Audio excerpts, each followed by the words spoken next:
Hey, everybody. Welcome back to the Outcomes Rocket. So excited you tuned back in. Look, today I have the privilege of having an awesome guest. I had the pleasure of being on his podcast, the NDC Parcels of Information. We'll link that up in the show notes. Let me tell you, Ian Fardy is outstanding. He's the VP of Marketing at NDC.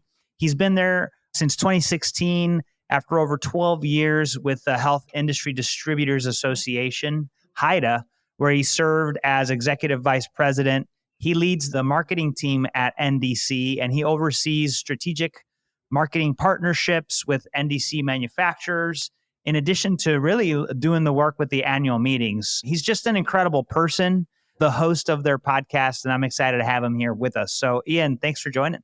Oh, my goodness.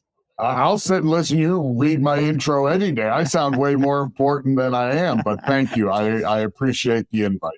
Of course, of course. And I meant to ask you earlier, like a lot of times when we sort of communicate via LinkedIn, you have this hashtag. It's hashtag all right. Talk to us about that.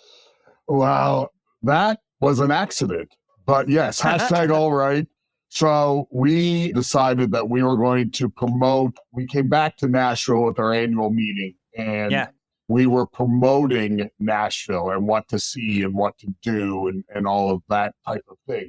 So we went downtown one day on Broadway with a camera and a dream, and we just started shooting video. We started shooting video, and I was trying to get into the stage and the doorman wouldn't let me in. I was interviewing people on the streets. I was just bopping around. We had some deals with some other restaurants. And when we were editing the video, what we realized is that literally every cut I started with, all right. And then I would explain where we were. I'd go, all right, we're standing out in front of the stage. All right, we're here with. And I was just like, oh my God, I got to either own this or I got to go back and reshoot like 38 videos. So we decided to own it, and that's why it's hashtag all right, because apparently I am, predisposed to starting every video with all right. All right, then. There you go. Yeah. So it was by accident, but I get people sending me stuff with all right. We did some t-shirts last year and stuff, but it's either all right or simply powerful was our other tagline that got overused. Yeah. I love the story, man. Super cool. And you've demystified the hashtag for me. So I love it. I love it. Look, we've got an opportunity to get to know you better. So talk to us about you. What is it that got you into the healthcare business? Wow. So I was at the time, I was working for a convention and visitors bureau. I had been in event production and event marketing and sales and all of that for years. It was my part-time job in the summer. It carried me all the way through school. When I got out of school, I went and worked for the same company. I've been there for years. One thing led to another, and I ended up down in the U.S., and then I ended up being approached by a convention and visitors bureau. The gentleman hired me. I'll even drop his name because he is such an amazing guy, Mark Walissa. And Mark had a very short tenure at this visitors bureau, and I was working in DC. I reopened their DC office, and I was the only one that he had hired. And he decided to leave about 30 days later. So it was kind of... That's always tough. It was kind of... But I was in DC, so it wasn't so bad. And then a year later, I get an email from Mark saying, Ian, hey, I feel horrible that we only spent 30 days together and that type of thing. And I had to go on without him, and I stayed there for a while.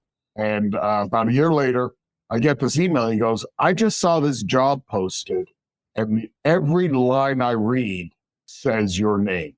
Wow. And it was HIDA, which turned out to be 12, 13 years of incredible work we did together in business and got me into the healthcare industry. I had done shows for healthcare industries, but I'd never worked in it. So I ended up there for 13 years. And then a gentleman here at NDC, he was on the board of directors, recently inducted into the NDC Hall of Fame, or into the Medical Distribution Hall of Fame, Mark Seitz, who, if anyone ever gets a chance to cross paths with Mark Seitz, walk over glass to do it. He is really a special person. And he approached me and said, look, I have this need here at NDC and would love you to come and fill it.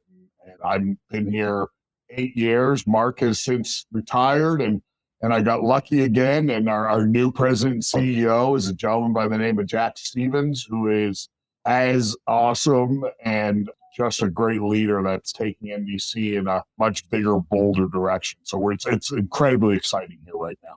That's awesome. Well, look, success is a habit. Hold on, I got to do some product placement. What was that? That is Watermelon Propel, which is my favorite in-office drink. It's awesome. You can find it at any local store or on any website online. Type in the promo code #AllRight, and they'll know that I sent you that. Hilarious. I love that, man. Look, you've had a great track record and testament to the way that you approach things, right? You're very light. You like to have fun, but you get business done. Let's give NDC a chance, you and NDC a chance to kind of talk about the business you're in and the focus areas and how you guys are making a difference.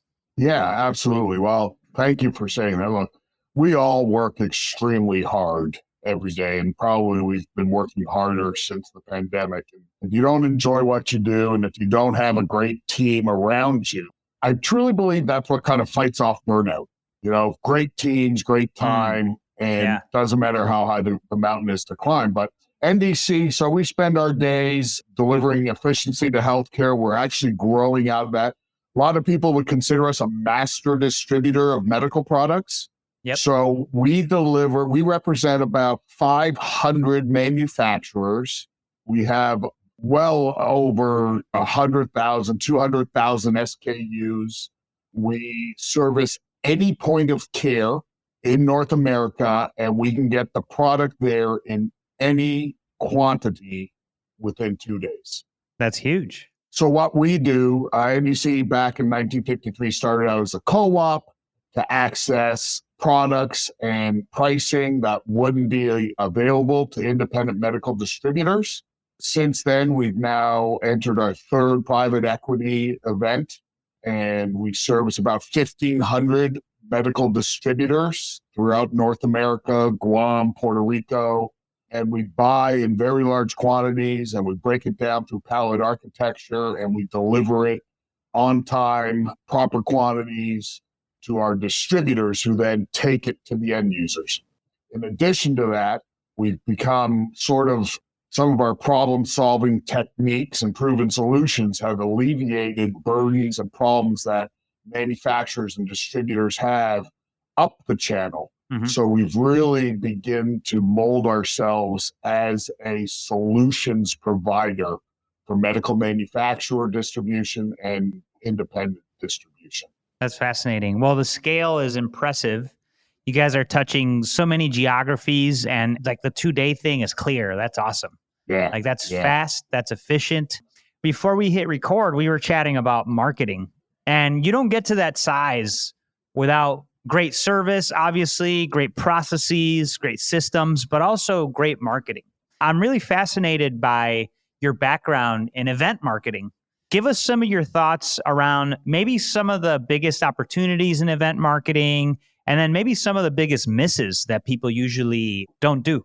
So I'll flip it. The biggest miss, and it's still to this day one of the hardest things that people have to grasp, is that any event that you produce is not for you. It doesn't matter what music I like to listen to. It doesn't matter what food I like to eat. It doesn't matter what speakers I want. You really have to immerse yourself in your attendees' needs, wants, and desires. And that is critical. So if I hate the color green, but green is the hot color for that company, we go with green. If I'm in Nashville, country music. Mm-hmm. I have to mold my show. We have to mold our show into the needs of our attendees. And that extends beyond entertainment and look and feel, strategic business meetings, cutting costs, opportunities to network.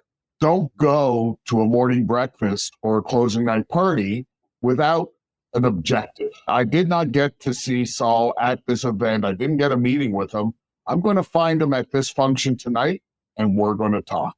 So really utilize the entire event to your benefit. It is there. It is a tool. It is there for you. So that's kind of the biggest miss that I've seen for too long, where people either get there and stay in their rooms and then complain about the meeting, or, people inject their needs on it. And then the biggest thing to do is to surround yourself with a diversified group of people who bring thoughts and insights that it might not be the entire event, but the areas that they're able to influence with a diverse look at it. And I'm not talking male, female. I'm not talking religion. It could be parts of the country. It could be from different countries. It could just be a different perspective that would take you down a road that would really enhance what you do. That is critical to our team. And we've been lucky enough. It was built. Look, I got incredibly lucky. This team here is phenomenal. I came in and just became the knucklehead who kind of pulls it all together. And then you mentioned before, our call sign, our battle cry is, we have a great time taking healthcare seriously. And we extend that into our events. So people want to come to the event, and then they want to get business done. And you just got to find the right mixture of all of that to create, the events that really are memorable. That's great. No, great tips there, Ian. And so how many events do you guys do a year? So this year, we do an annual dental event in January. We do our medical event, which is the largest of its kind for independent distributors in North America. We do that in May. We do a president's dinner, which is our group of our top customers and leadership advisory council. They go to a special place after a day of meetings. And then we do a strategic supplier summit where our vendors will come in and meet with our sales team looking for opportunities in 2025, so the following year. So they'll go through their roster of distributor customers looking for opportunities to increase their business and our business.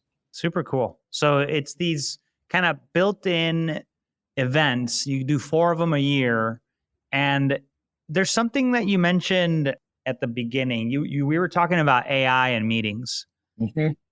And the power of meetings today because of AI's inability to authenticate. Can you expand on that? Yeah, absolutely. So hot off the press, just came out of a session on AI.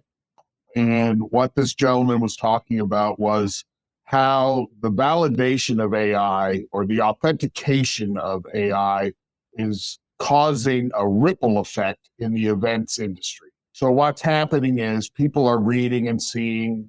Now it's video and, now it's art, it's images, and they can't differentiate between real and AI to a point where this gentleman generated AI content that was kicked out as I think he said it was a Christmas message to all their customers from the president and CEO.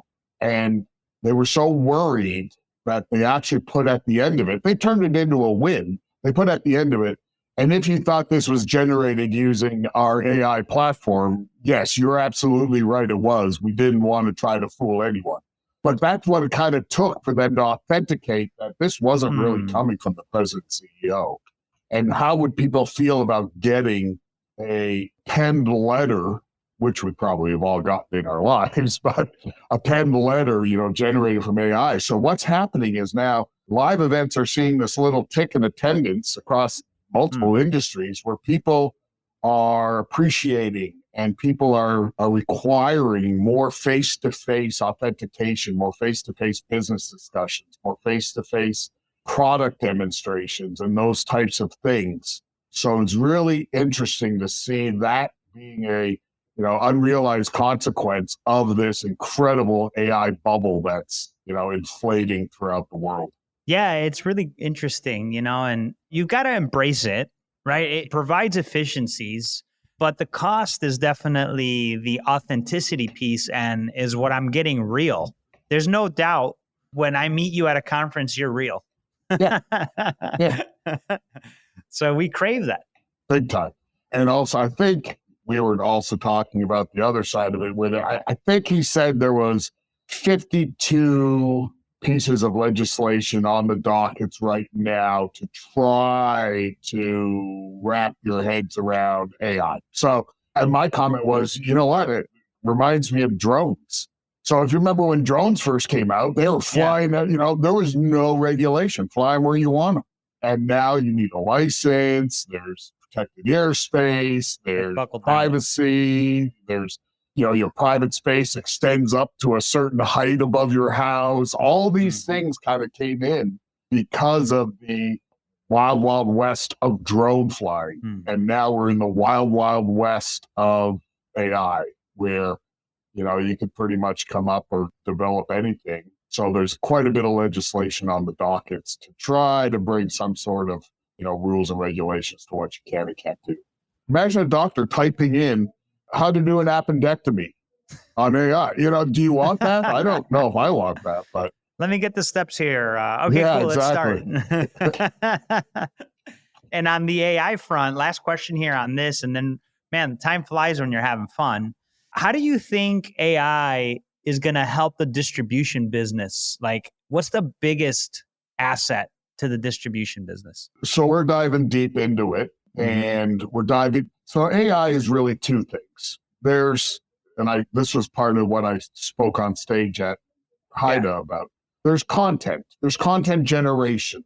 That is one type of AI, absolutely. But I think on the other side, the data, the ability to mine data using AI to forecast logistics, to forecast disease states in various areas throughout the country, to understand the implications utilizing the data that you put in for it to start to analyze and forecast and disseminate all of that data on the numbers side, on the trucking route. Think about trucking routes, think about GPS AI determination of how to get organ transplants to the recipient the fastest way, how to get products there. How much inventory do you need? How much inventory do you need on hand come the next pandemic? All of these things are things where I think AI will be able to really benefit and accelerate healthcare through distribution. Love that. Well, listen, Ian, tons of value from AI to event marketing to some product placements. Yeah, that's right. This has been a blast having you here on the podcast. Ladies and gentlemen, Ian Fardy, Vice President of Marketing at NDC, with us. What closing thought would you leave people with, and how's the best place they could get in touch with you? Well, certainly you can get in touch with me through any of the social media platforms. There's not many Fardys around, so you're probably going to hit me at some point in time. Or iFardy at ndc-inc.com. And I would say, what's awesome about what we do, and you're in healthcare as well. Yeah. When you really have a team that understands you're impacting people's lives. Now we're up the channel, but last year NDC, I think, was involved in 1.5 million procedures. Wow. And, if the products aren't there in time, if the products aren't the right products there in time, there's a sense of what we're doing matters. And I encourage everyone to find that sense in what you're doing, and it just helps your day go by, and you end up smiling at the end of the day thinking it wasn't that bad. Maybe I helped someone. That's awesome, Ian. I love that. And I love how you phrased, you guys have a great time being serious in healthcare, the seriousness of healthcare. That's such a great way to look at it. Look, we're grateful for you and your presence here on our podcast. So thanks for making the time. This has been a pleasure. Absolutely appreciate it. Thank you for having me. #all right. All right, baby.